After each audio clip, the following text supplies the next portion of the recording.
Qual a origem do idioma aramaico, um dos idiomas da composição da primeira Bíblia? Veja aqui agora.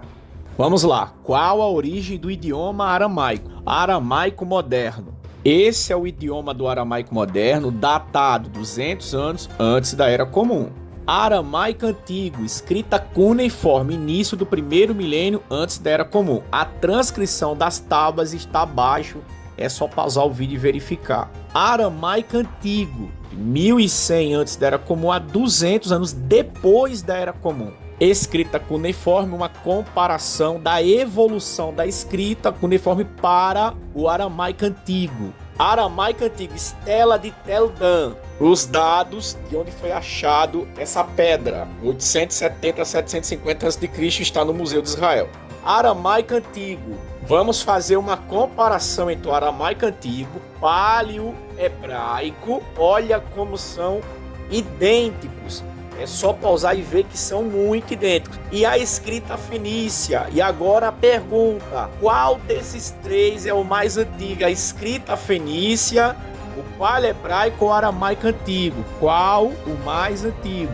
Protofenício, esse é o mais antigo. Protofenício, protosinaíticos, alfabeto protocananeu. Fenício, lembrando que são a língua dos cananeus, ok? 1400 antes da Era Comum a 1050 da Era Comum, o alfabeto progenitor do fenício, do grego, do hebraico, do aramaico e do árabe, entre outros também. Essa é a escrita fenícia, de onde evoluiu do protofenício para a escrita fenícia, aproximadamente 1200 antes da Era Comum. Então, primeiro foi a escrita fenícia. Nós temos o protofenício, protosinaítico também, protocananeu. Toda essa linguagem aqui vem dos cananeus, foram os primeiros.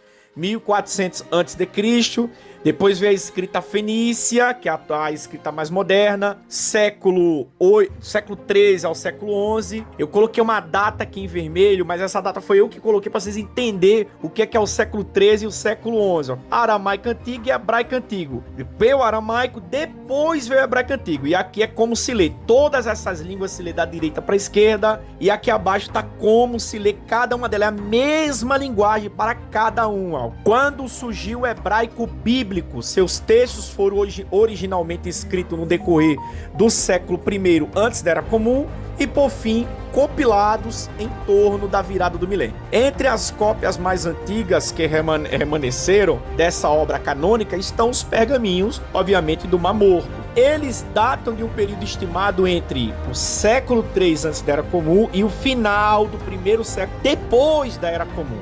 O calendário de Jessé, no ano de 925 antes da Era Comum, é do paleo-hebraico, não é do hebraico bíblico. Quando surgiu o hebraico moderno, século XIX, Eliezer ben Yehudá, nascido em 7 de janeiro de 1858, e a sua morte aqui em 1922, nascido ali na Bielorrússia. Esse judeu aqui é responsável pelo hebraico atual que nós conhecemos. E aqui está uma comparação entre o alfabeto atual, o manuscrito do Mar Morto e o paleo-hebraico, para os senhores entenderem. Muito obrigado e até o próximo vídeo. Se você gostou do conteúdo, curta, comenta e compartilha para mais vídeos como esse.